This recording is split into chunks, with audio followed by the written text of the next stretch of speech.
माधव हमर रटल दूर देश, क्यों ने कहया सखी कुशल संदेश।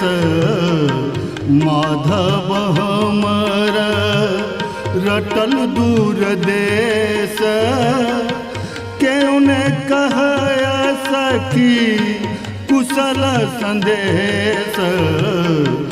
माधव हमर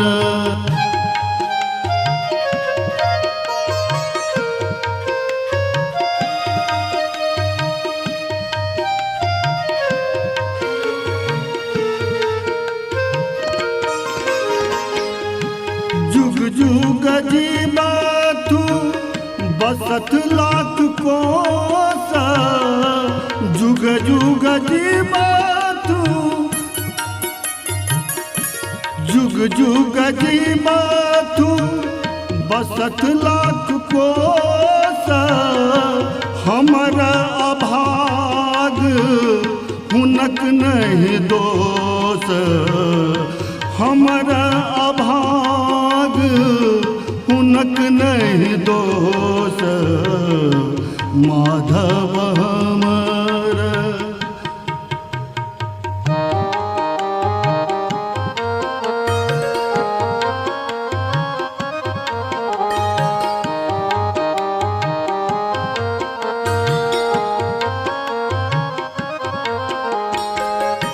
हमरे करम भेल बीह विपरीत। हमरे करम भेल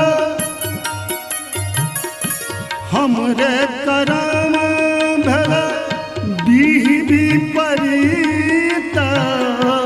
त्यजलनि माधव पूर्व प्रीत। त्यजलनि प्रीत। माधव हमर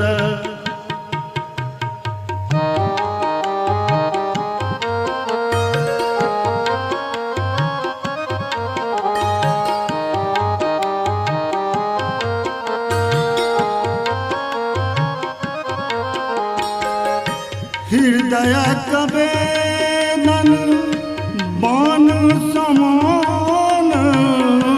हृदय कवेदन हृदय कवेदन बाण समान।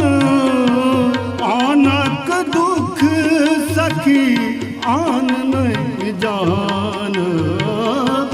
आनक दुख सखी आन नहीं जान। माधव हमर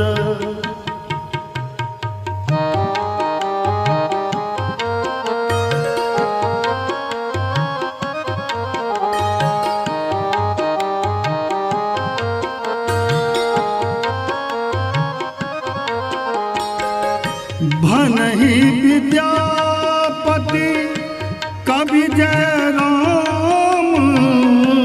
भनहि विद्यापति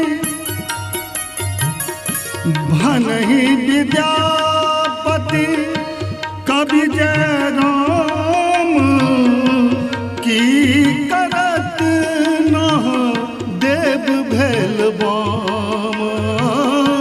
की करत नह देव भेल बाम।